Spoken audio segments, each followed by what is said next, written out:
On a eu des enjeux techniques. On va mettre ça sur le dos de la première neige. Qui a le dos large. Non, mais c'est beau, par exemple. Hein? Faut s'avouer ça. C'est féerique ce matin. On espère que bien. Monsieur Renaud qui n'a pas l'air sûr. Hein? Il hoche la tête comme ça. Alors, sans plus tarder, si vous le voulez bien, on va débuter la présentation. Sophie, je ne sais pas si tu as démarré l'enregistrement. Je vais te laisser me le confirmer, s'il te plaît. Oui, c'est parti. Génial. Bien, alors, bonjour. Encore une fois, mon nom est Carole Saint-Denis. Je suis la directrice générale de la Table régionale de concertation des aînés Laval. Alors, une autre belle présentation aujourd'hui, comme à tous les deux. Je me permets toujours de faire un petit rappel. Vous utilisez le même lien de connexion, donc vous pouvez déjà mettre vos récurrences dans votre calendrier à tous les deux mercredis à 11h30. On prend 30 minutes ensemble pour vous présenter l'offre de service un petit peu plus pointue et détaillée d'un de nos organismes membres. Et je suis en compagnie de ma collègue, je veux dire collègue, hein, dans ce contexte. Oui. Cynthia Brunet. Bonjour, Cynthia. Bonjour tout le monde, Cynthia Brunet, organisatrice communautaire au CIS pour la communauté aînée. Alors, aujourd'hui, on a le plaisir d'accueillir Kevin McLeod, qui est directeur exécutif de l'Association amicale des jeunes et parents, que vous connaissez peut-être un petit peu plus sous le nom de Agapé. Alors, Kevin va nous faire sa présentation aujourd'hui et les 10 dernières minutes vont être consacrées à vos questions que vous pouvez, comme d'habitude, inscrire au fur et à mesure dans le clavardage. Je vous rappelle que cette présentation-là, elle est enregistrée. Et elle est déposée sur l'intranet du CIS pour visionnement de la part des intervenants, mais nous déposons également toutes les présentations, les enregistrements sur notre chaîne YouTube, la chaîne de la Table régionale de concertation des aînés, si vous voulez les visionner et les partager. Alors, Kevin, bonjour, bienvenue, et je te laisse aller. Bonjour à tout le monde. Oui, je vais faire mon possible de faire ça en 15 minutes pour laisser 10 minutes de questions à la fin. Ma présentation est un peu lourde, mais en tout cas, on va y arriver. Alors, si on avance au prochain slide, tout le monde. Et puis, j'espère que tout le monde, comme moi, s'amuse avec notre première neige. Pour vous dire, j'ai passé mes 2 premières heures de la journée à aller au centre-ville ce matin dans le trafic. Fait que je suis content d'être ici avec vous devant l'ordinateur un peu plus relax. Alors, nos débuts, Agapé a été fondé en 1996 par le révérend curé Donald Work, un prêtre à la paroisse Holy Name of Jesus sur le boulevard Chamédé, avec des paroissiens Cliff Young et Leo Young, que eux ont commencé le centre. Ça a commencé avec des références, ça a commencé avec une banque alimentaire et tout ça. Les 2 photos que vous voyez devant vous, c'est notre bureau principal, le 3950 boulevard Notre-Dame, où est-ce que c'est écrit Agapé. Comme la fenêtre à gauche, c'est comme une genre de friperie avec des petits bureaux. Et puis à droite, c'est notre petite garderie subventionnée de 22 places. La photo à droite, c'est notre centre pour personnes aînées, nous, on l'appelle le Senior Wellness Center ou the English Speaking Senior Wellness Center. Souvent, on l'écrit comme SWC. On est au 2e et 3e étage dans l'ancienne Banque Laurentienne. La Banque Laurentienne n'est plus là. Bon, le next, s'il vous plaît. Alors, Agapé, c'est quoi? Qu'est-ce qu'on fait? Bien, disons, notre mission, c'est vraiment d'améliorer la vie des personnes d'expression anglaise à Laval, que ce soit en santé mentale, physique, que ce soit en littératie, en plusieurs projets qu'on va vous parler là, dans 2 petites secondes, mais c'est ça. En bref, nous, on veut que les Lavallois aient accès aux choses indispensables telles que la nourriture, le logement et des vêtements, et que toutes les personnes aient des services égaux en matière d'éducation et de santé. La petite photo, vous voyez, c'est une petite marche qu'on a faite cet été. À chaque semaine, on marchait avec nos personnes aînées, avec un de nos coordinateurs, Andrew, qui se trouve en bas de la photo. Bon. OK. Alors, notre clientèle ciblée, nous, c'est la population anglophone. On dit anglophone, mais aussi important de dire d'expression anglaise parce que quand on fait la recherche et puis on parle d'anglophone, n'est pas la même chose nécessairement que d'expression anglaise sur un census. D'expression anglaise, c'est ceux qui ont choisi l'anglais comme première langue.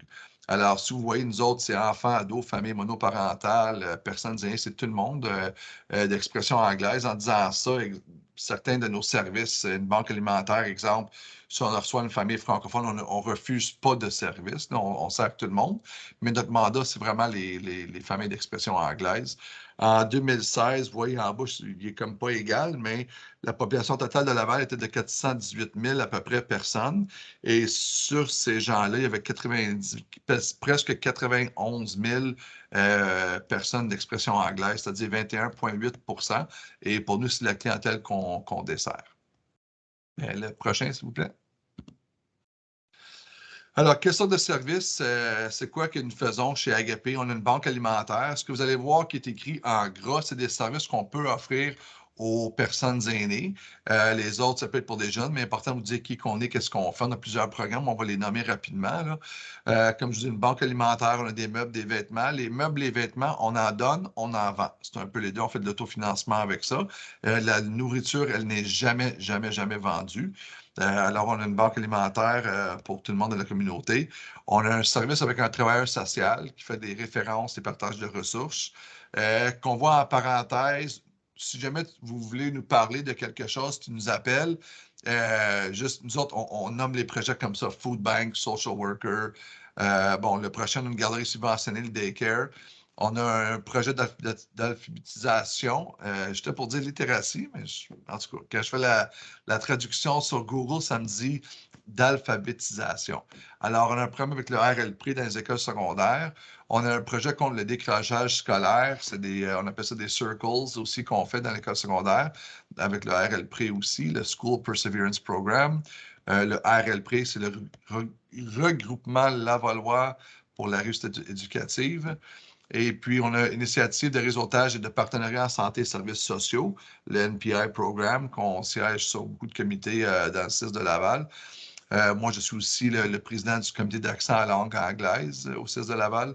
On a des ateliers pour les familles ayant un enfant diagnostiqué avec un retard de développement, le Hey Programme. On a un programme pour mieux rejoindre et soutenir les enfants d'expression anglaise et leurs familles, Bright Beginnings. Un programme de rétention et de soutien des professionnels de la santé en langue anglaise, le McGill Project. Programme de bourse pour les professionnels de la santé, les étudiants, le McGill Bursary Programme. On a un programme de santé mentale. La psychothérapie, des ateliers sur l'anxiété et la dépression. On appelle ça le Adaptation Program, qu'on a travaillé très proche avec le CIS de Laval. On a des présentations et ateliers sur la santé mentale pour les jeunes 10 à 18 ans. Et le personnel scolaire, qu'on appelle le SPMH Program, c'est Support and Prevention of Mental Health. Et aussi, on siège sur 12 à 16 comités à Laval représentant le comité minoritaire anglophone. Ça peut être en santé mentale, enfants, jeunesse, famille, personnes aînées, en maltraitance avec la Ville de Laval, le CIS de Laval, etc. On a aussi une maison de transition, un quadruplex, là, avec 4 appartements qu'on peut tenir des familles migrantes qui arrivent ici. D'habitude, on les tient là un an de temps avant de leur laisser partir ailleurs, leur aider à trouver une autre place et tout ça. Et c'est vraiment à faible revenu et puis le loyer est vraiment, vraiment pas cher. Mais je vous dirais que la liste d'attente, comme tout le monde, elle est très élevée. Next, s'il vous plaît. Bon, alors les services à faire, le volet personnes aînées, c'est-à-dire pour nous autres les 55 ans et plus, on appelle ça the Agape English Speaking Senior Wellness Center. Qu'est-ce qu'on fait dans notre centre? On a des présentations, des conférences, des ateliers sur la santé et le bien-être des personnes aînées. Ça peut être sur des choses comme les AVC, l'alimentation, la vessie, les cancers, les droits légaux. Il y a des notaires qui viennent leur parler, des choses comme ça, maltraitance.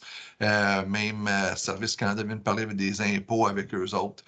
On a d'habitude, c'est fait virtuellement. On a vu avec la COVID qu'on a plus de personnes qui se présentent quand on fait les présentations virtuellement. Ceux qui ne sont pas capables de se joindre virtuellement peuvent venir dans nos bureaux où est-ce qu'on peut leur montrer les présentations sur place. On a des cours d'iPad, des cours d'informatique et on a des expériences de réalité virtuelle qu'on a fait cette année. Vous allez voir une photo après qui est assez impressionnante, c'est le fun. On a des cours de peinture, des cours de jardinage, cours de français et encore plus. On a des cours d'exercice, exercices sur chaise pour ceux qui ont une mobilité plus restreinte. Et puis, on a des exercices plus actifs pour ceux qui en veulent un peu plus. On a des activités sociales, des jeux de cartes, bingo, tricot, Scrabble, cribbage, dominoes, pause café, etc. Vous voyez la photo en haut à gauche, vous avez une photo des un de nos clubs de tricot. Et puis en bas, on a les joueurs de bridge, une vingtaine de personnes qui viennent à chaque semaine pour jouer à ça. On a une salle de récréation aussi qu'on a fait cette année avec une table de billard. Il y a fléchettes, ping-pong, air hockey, baby-foot. Il y a une télévision pour regarder des matchs sportifs. On va sûrement avoir les parties du soccer là, pour ceux qui veulent le voir là, fin novembre. On a eu récemment des vaccins contre la grippe. On a fait au-dessus de 200 vaccins, je pense, pour les personnes aînées. On a des sorties d'autobus, ski, fêtes, événements spéciaux. Et puis, on a un centre de ressources de référence ainsi que la livraison de nourriture qu'on offre. Alors, quand tu rentres dans notre centre, il y a tous les pamphlets de d'autres organismes qui offrent leurs services en anglais pour les personnes aînées. Exemple, ALPA, Société Alzheimer de Laval, des choses comme ça qu'on met leur information à l'entrée, que oui, ils peuvent desservir la communauté d'expression anglaise. Alors, ce que notre centre n'offre pas, on n'est pas un centre de jour, c'est-à-dire que malheureusement, on a souvent des appels de quelqu'un qui est proche aidant, qui a une maman ou une papa qui souffre d'Alzheimer, des choses comme ça. Ils vont nous appeler. Est-ce que je peux la laisser ou lui laisser quelques heures avec vous autres? Malheureusement, on n'est pas équipé pour ça. Ce n'est pas un service qu'on offre. On n'offre pas de service de transport non plus. On n'a pas d'aide soignant pour besoins particuliers. On n'a pas de gymnase. On n'a pas de soins de santé ou soins à domicile. On dit qu'est-ce qu'on n'offre pas parce que souvent, on a des gens qui nous appellent, comme je disais avant, là, pour avoir d'autres informations. On peut-tu amener quelqu'un? Est-ce que ma mère, elle a une plaie? Non, on ne fait pas ça, malheureusement. OK, le prochain. Alors, le territoire desservi par Agapé, en le fond, on est régional. On dessert toute la communauté de Laval d'expression anglaise. Comme j'ai dit auparavant, c'est sûr qu'on ne refuse pas de service à quelqu'un qui rentre qui n'est pas anglophone, mais important de dire que tous les fonds qu'on reçoit, la majorité, c'est du gouvernement fédéral. Pour les programmes, on a du provincial aussi, mais l'entente cet argent-là va pour la communauté minoritaire d'expression anglaise. C'est pour ça qu'on ne peut pas faire d'advertisement ailleurs. Important d'expliquer aussi que ces gens-là, on va vous le montrer sur un des derniers diapos à la fin, que les personnes d'expression anglaise, il y en a beaucoup, presque à 50% qui sont à faible revenu. C'est-à-dire qu'en bas de 20 000 par année, c'est pour ça que ce qu'on charge, on va le voir sous peu, n'est vraiment pas beaucoup. Alors, on peut passer au prochain. Alors, les gains pour les usagers de l'organisation, les résultats à court terme pour les personnes aînées, on le voit avec leur biscuit Tim Hortons, ici, c'est la photo, et puis notre petite salle de récréation à droite, la table de billard. Sont engagés dans les activités participatives. Il y a une amélioration de la qualité de vie. Il y a un plus grand sentiment d'appartenance. Les résultats à long terme pour les personnes aînées, bien, plus de personnes aînées se tournent vers le Senior Wellness Center. Il y a moins d'isolement. Ça, c'est un des plus grands. Je vous dirais que le nombre de gens qui sont venus nous voir pour nous dire « Wow, vraiment, vous offrez tout ça. » On ne savait pas que ça existait. Fait que, du monde complètement isolé, surtout pendant la COVID, là. Il y a une meilleure santé, puis ils reçoivent des ressources supplémentaires. Pour l'organisme, pour nous autres, qu'est-ce qu'on reçoit? C'est des subventions gouvernementales, location d'espace, puis on est capable d'embaucher plus d'employés pour travailler pour nous. Mécanisme de référence. Écoute, référence, je vous dirais qu'on n'a pas autant, c'est plus comment que les gens nous retrouvent, c'est qu'est-ce qu'on fait. Bien, de la publicité, il y a de la bouche à l'oreille. Beaucoup d'aînés vont parler avec leurs amis aînés, avec leurs voisins, tout ça. On a le site de Laval qui peuvent nous référer certaines familles, les églises proches des synagogues anglophones, des autres OBNL qui nous connaissent, et puis notre catalogue trimestriel que vous voyez à la droite. Avec les sessions d'automne, ça peut être entre 12 et 16 pages, tout dépendant, avec les clubs, les activités, les sorties, les fêtes de Noël, tout ça, on se retrouve ça dans nos petits catalogues. Après ça, les personnes ressources, évidemment, il y a moi, le directeur général d'Agapé. Il y a mon collègue Ian Williams, le directeur adjoint d'Agapé, aussi notre travailleur social. Il y a Varun Turai, qui est notre coordinateur de projet pour le Senior Wellness Center. Et puis, il y a Andrew Thalanayagam, le coordinateur adjoint de Varun. Et comme vous voyez, les photos à droite, ça, je vous disais, la réalité virtuelle, qu'on voit des personnes aînées, c'était vraiment formidable. Le garçon, vous voyez, c'est mon garçon qui est venu cet été pour m'aider à incorporer ce programme-là. Quand lui-même, il avait son casque de réalité virtuelle, on l'a montré à ses grands-parents. Puis on est venu avec une idée, wow, pourquoi pas apporter ça aux personnes aînées, puis leur voir voyager autour du monde, puis écouter des genres de petits films de 10-15 minutes, aller voir des chutes d'eau en Venezuela ou aller à New York ou que ce soit, là. C'était vraiment formidable. Puis leur voir leur réaction, c'était vraiment impressionnant. C'était pas pour tout le monde, je vais vous avouer. Il y en a qui n'aimaient pas ça, aller, mettons, 10 000 pieds dans les airs pour regarder d'en haut, là. Mais en général, ça a super bien été. Alors, des particularités, écoute, on a des frais d'addition annuels, c'est vraiment pas cher, à 20 $ par personne aînée. Je vous dirais quand même aussi, s'il y a quelqu'un qui n'a pas les moyens, il peut venir nous voir. On n'est pas là pour faire de l'argent nécessairement à 20 $ comme vous le voyez, là. C'est plus pour offrir un service, avoir un commitment puis un sentiment d'appartenance à quelque chose. C'est sûr, ça nous aide, mais c'est pas ça qui paye notre loyer, là. On est à 100 000 $ et plus juste pour notre loyer par année, là. Fait que, autres services, activités, des présentations, des conférences ateliers sont gratuits. Activités sociales, jeux de cartes, tricot, Scrabble, c'est gratuit. Salle de récréation, elle est gratuite. Vaccin contre la grippe aussi, c'est gratuit. Livraison de nourriture, on le fait gratuitement. Livraison de nourriture, ça peut être avec notre banque alimentaire, comme ça peut être aussi, on a 2 fois par semaine, des personnes aînées appellent un de nos autres travailleurs, que lui, mettons, va aller faire un petit run chez Maxi ou Pharmaprix pour une douzaine d'items. Et puis, il vient leur apporter la commande. C'est un service de livraison. Eux, ils remboursent juste la facture de qu'est-ce que c'est. Puis, ils ne prennent même pas de pourboire. Fait que c'est un peu un des services qu'on offre. On a des cours de technologie, comme on a parlé avant, iPad, ordinateur, tout ça, c'est entre 5 et 10 $ pour les 8 semaines. Vraiment pas cher, mais encore là, on ne veut pas trop le publier parce que, évidemment, nous, on ne rentre pas dans l'argent avec le 5 à 10. C'est plus avoir un commitment fee qu'on dit, parce qu'on a vu, si on ne charge pas quelque chose, les gens, ils mettent leur nom, mais ils ne se présentent pas.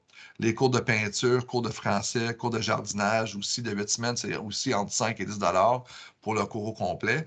Les cours d'exercice aussi, 8 à 12 semaines, tout dépendant, entre 30 $ et 45 $. On a des sorties d'autobus. On est allé à Québec cet été. On a des quais, événements spéciaux, qu'on va au film, que ce soit, ça peut être entre 10 et 100 $, tout dépendant de c'est quoi qu'on fait ou un party, quelque chose comme ça. Bon, on a sauté, ouais, fait l'horaire est ouvert du lundi au vendredi de 8h30 à 16h30. On est fermé les samedis, dimanches et les jours fériés. Il faut dire que les samedis, on emprunte notre local au karaté autisme gratuitement, qui viennent faire du karaté avec les jeunes en difficulté, les jeunes qui sont autistes, aussi des adultes. Alors, l'après-midi, on le prête gratuitement à cette communauté-là. On est aussi fermé pour 2 à 3 semaines à Noël pour donner un break à tout le monde. Et puis, le dernier, c'est ça. Fait qu'un peu de recherche, on parle ici de la population 65 ans et plus, le territoire du CLSC de Laval, là, dans le fond. Fait qu'on le voit par Sainte-Rose, Duvernay, Pont-Vieux, Chamédé. Les chiffres à gauche, c'est les gens anglophones, à droite francophones, le total. Alors, comme vous voyez, nous, on est à Chamédé. Sur les 20 000 personnes aînées à Chamédé, 6 300, c'est des gens d'expression anglaise. On a mis autre recherche, et puis si vous voulez avoir ce document-là, ça parle de tous les groupes d'âge et tout ça, c'est vraiment intéressant, c'est nous qui le fait faire. Vous pouvez m'envoyer un courriel, ça me ferait un plaisir de vous envoyer un lien, mais je ne sais pas si ça se fait en ligne, là aussi. Les gens vont avoir accès à cette présentation-là. Mais comme j'avais dit tantôt, la flèche rouge, parmi les aînés anglophones âgés de 65 ans et plus, à Laval, 42,6 vivent avec un revenu annuel de 20 000 $ ou moins. Et puis, quand on voit en bas, lors de la consultation que nous, on a fait en 2019 avec une compagnie de recherche, avec des personnes aînées de Laval d'expression anglaise, plusieurs participants ont décrit l'amélioration de l'accès à l'information avec l'établissement du Agape English Speaking Senior Wellness Center. Alors, je pense que c'est tout. J'ai réussi un peu. J'ai fait mon 19 minutes, mais il en reste 8 pour des questions. Alors, merci. J'espère que je n'ai pas parlé trop vite. Est-ce qu'il y a des questions? Ça a bien été, Kevin. Tu as bien fait ça. Ah, merci. Est-ce qu'il y a des questions, commentaires dans le chat? Il y a des lavages de main, mais ça faudrait faire. Je pense que c'est des invités, c'est des gens de l'extérieur du CIS. Il faudrait écrire les questions dans la conversation, si possible.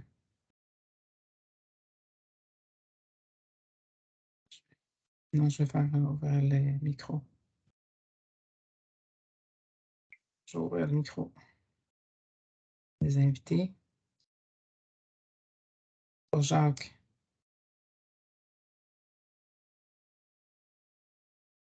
Jacques, vous pouvez ouvrir votre micro.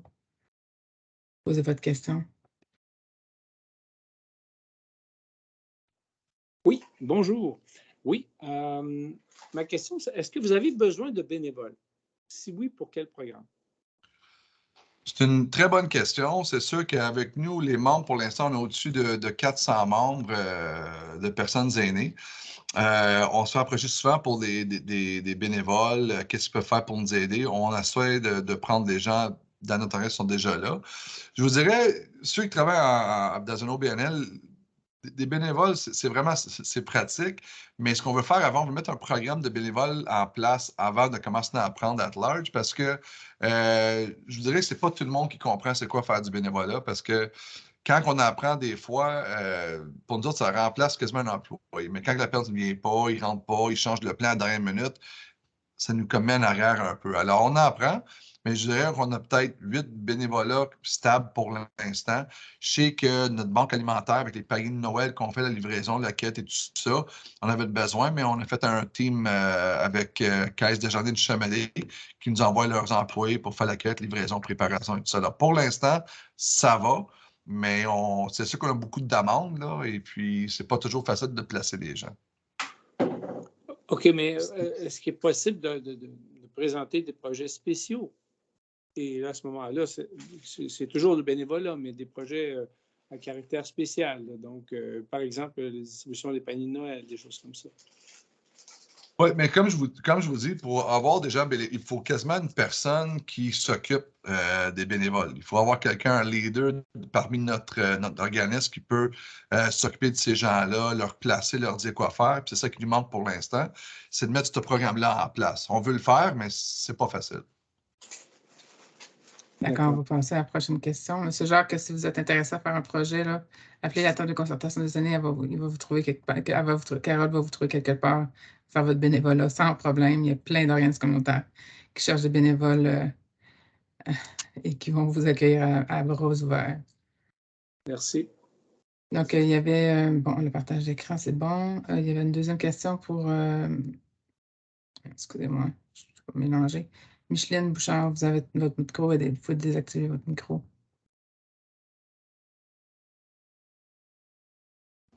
Bouchard ou Boucher-Granger? Ah, Boucher-Granger, pardon, je n'avais pas le bout de votre nom. D'accord. Merci, M. Kevin, pour les informations. Je trouve ça intéressant. Est-ce que pour vos conférences, ça se donne sur des sujets comme l'histoire ou l'histoire de Laval, l'histoire du Québec, ainsi de suite? Et deuxième volet, est-ce que c'est seulement dans le secteur de Chaumaudet ou s'il y en a ailleurs à Laval, les conférences? Alors, les conférences se font virtuellement pour l'instant. D'habitude, le présentateur ou la présentatrice, ils sont à la maison ou dans leur bureau pour faire les présentations et nous, on le fait virtuellement. Les gens qui n'ont pas accès, ils peuvent venir à notre centre à Chaumaudet pour voir la présentation. Et puis, notre bureau principal est à Chaumaudet. Ça se peut que d'ici le mois d'avril-mai l'année prochaine, on va ouvrir un autre bureau dans l'est de Laval pour avoir quelques activités, mais c'est vraiment un petit local qu'on a loué là, pour peut-être faire des jeux sociaux et tout ça. Mais la demande, vu qu'elle est vraiment à Chaumaudet, on reste là, notre grand bureau, parce qu'on a une vingtaine d'activités par semaine. On a 4 par jour quasiment dans la grande salle qu'on a, qui se divise en 2, là, puis la salle de récréation en haut. Il y avait 2 questions, c'était ça? J'ai-tu répondu à toutes vos questions? Les sujets. Oui, c'est ça, les sujets, les présentations. Non, on n'en fait pas sur l'histoire parce qu'avec le bailleur de fonds, c'est compris que nous, les présentations, c'est sur la santé, le mieux-être des personnes aînées. Alors, tout pour améliorer leur qualité de vie. Fait qu'il y a beaucoup de choses sur la santé plus que d'autres choses, parce que souvent, cette information-là ne se rend pas à les personnes aînées en anglais. Vu que le système, je sais parce que je suis président du comité d'accès au CIS de Laval, souvent les informations sont en anglais, on ne les a pas en français, les dépliants, des choses comme ça. Alors, nous, on charge d'apporter cette information-là aux personnes aînées. Est-ce que c'est possible d'avoir la liste de vos conférences? Oui, absolument. Si vous appelez notre coordonnateur, m'envoyez un courriel, je vous mets en contact avec Varun. Toutes les conférences sont en anglais. Évidemment, c'est fait pour les membres, mais c'est sûr qu'on check moins pour les présentations parce qu'on veut vraiment que tout le monde ait accès à ces présentations-là. Là. Mais aucun problème, vous pouvez avoir la liste. Même, je vous suggérais d'avoir le catalogue à chaque 4 mois qui sort parce qu'ils sont écrits les dates et tout ça. D'accord, merci beaucoup. Bienvenue. Est-ce qu'il y a d'autres questions pour Kevin? Est-ce que, moi j'en ai une question, est-ce que Kevin, les gens en légère perte d'autonomie sont acceptés chez toi? Oui, autant qu'ils sont capables de, comme je disais au début, ou vers la fin de la présentation, on n'est pas un centre de jour. Alors, en perte d'autonomie, mettons une chaise longue, on peut leur pousser d'une place à l'autre, tout ça. S'ils ne peuvent pas aller aux toilettes seuls, on n'a personne pour faire ce genre de travail-là. S'ils peuvent venir avec quelqu'un, une personne proche aidante dans notre centre, oui, on a une maman, elle vient avec sa fille. Sa fille, elle la porte avec elle, elle joue à bingo à côté d'elle, elle la porte sa mère, tout ça. C'est accepté, mais nous, on n'a pas le personnel. S'il faut avoir plus d'attention, on n'est pas équipé pour ça, malheureusement. Pas encore, en tout cas. Merci beaucoup. Donc, s'il n'y a pas d'autres questions, on va vous laisser aller. Comme Carole a dit tantôt, ça va être, la présentation est disponible sur le site intranet du SAPA ou sinon sur la chaîne YouTube de la table de concertation des aînés, ainsi que le PowerPoint aussi sont disponibles. Donc, n'hésitez pas, ceux qui ont manqué, il y a des gens qui ont manqué des bouts là, parce qu'il y a d'autres rencontres. Ça va être disponible sur le site assez rapidement là, tant au niveau de la table de concertation que la présidente Sophie va nous mettre ça sur l'intranet du 6. Merci beaucoup, Kevin. Ça a été super intéressant. On va se reparler. Merci à vous autres. Bye bye tout le monde. Merci. Le service. Merci. Kevin, merci tout le monde. Et dans 2 semaines, le 30 novembre, c'est l'organisme Midi 40 qui est spécialisé en transition et en gestion de carrière pour les personnes de 40 ans et plus qui va être avec nous à compter de 11h30. Alors, on vous invite à être là. Rendez-vous dans 2 semaines. Bon pelletage! Ouais.